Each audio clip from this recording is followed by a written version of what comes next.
గంటలకు deputy CM Pawan Kalyan అధ్యక్షతన జనసేన శాసనసభాపక్ష సమావేశం జరగనుంది.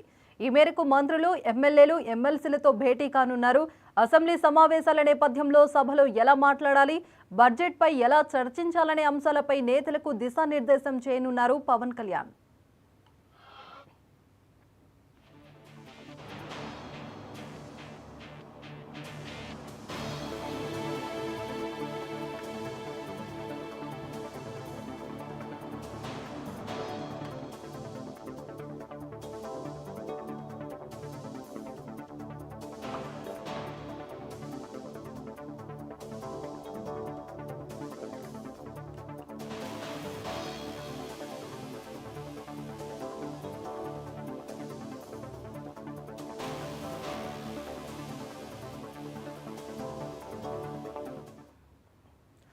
గుంటూరు జిల్లా మంగళగిరిలో ఇవాళ సాయంత్రం 5 గంటలకు డిప్యూటీ సీఎం పవన్ కళ్యాణ్ అధ్యక్షతన జనసేన శాసనసభాపక్ష సమావేశం జరగనుంది. ఈ మేరకు మంత్రులు, ఎమ్మెల్యేలు, ఎమ్మెల్సీలతో భేటీ కానున్నారు. అసెంబ్లీ సమావేశాల నేపథ్యంలో సభలో ఎలా మాట్లాడాలి, బడ్జెట్పై ఎలా చర్చించాలనే అంశాలపై నేతలకు దిశానిర్దేశం చేయనున్నారు పవన్ కళ్యాణ్.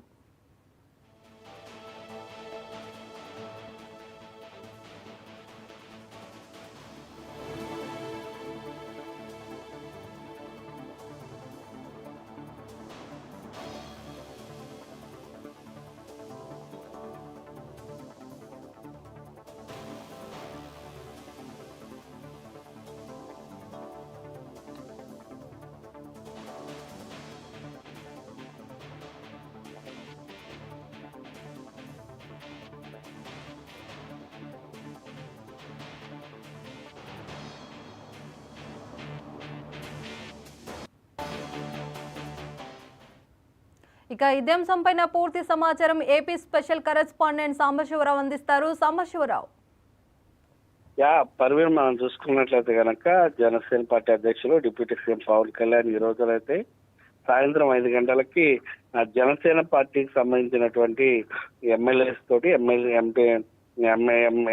మరియు ఎమ్మెల్సీ తోటి సమావేశం నిర్వహించబోతున్నారు. దీనికి సంబంధించి అంటే రేపటి నుంచి అసెంబ్లీ సమావేశాలు ప్రారంభం కానున్న సందర్భంగా అసెంబ్లీ సమావేశాల్లో అనుసరించాల్సినటువంటి విధి విధానాలు మరియు ప్లాన్ ఆఫ్ యాక్షన్ గురించి ఆయన ఈరోజు తన పార్టీ ఎమ్మెల్యేలతోటి సమావేశం కానున్నారు.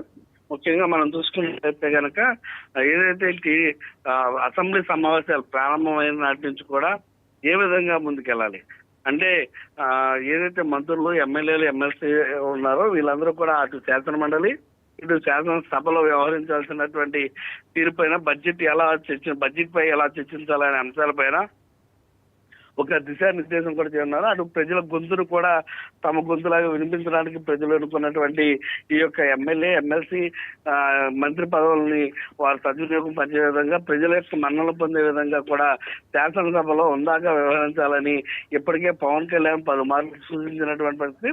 ఆ సూచనల మేరకే పవన్ కళ్యాణ్ ఈ రోజు సాయంత్రం 5 గంటలకి మంగళగిరి పార్టీ కార్యాలయంలో జనసేన పార్టీకి సంబంధించినటువంటి ఏదైతే శాసనసభాపక్ష సమావేశం ఉందో ఈ సమావేశంలో పూర్తిగా దశాదిశ కూడా నిర్దేశించబోతా ఉన్నారు.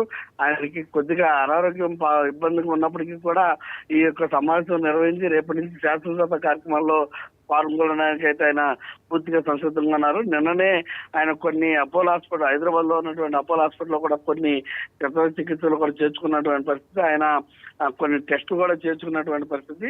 అయినప్పటికీ కూడా ఏదైతే ప్రజలు నమ్మి ఓటేశారు కాబట్టి శాసనసభలో ప్రజల గొంతు వినిపించాలనే విధంగా ఆయన రావడం అయితే అటు ప్రజలు కూడా హర్షిస్తున్నటువంటి పరిస్థితి. మొత్తంగా మనం చూసుకున్నట్లయితే కనుక పవన్ కళ్యాణ్ ఈ రోజు అటు శాసనసభ పక్ష సమావేశంలో పూర్తిగా మంత్రులు, ఎమ్మెల్సీలకు అయితే దశాదిశ నిర్దేశించి రేపటి నుంచి అసెంబ్లీలో వ్యవహరించాల్సిన తీరునైతే వారికి చెప్పబోతున్నటువంటి పరిస్థితి. పర్వాలేదు.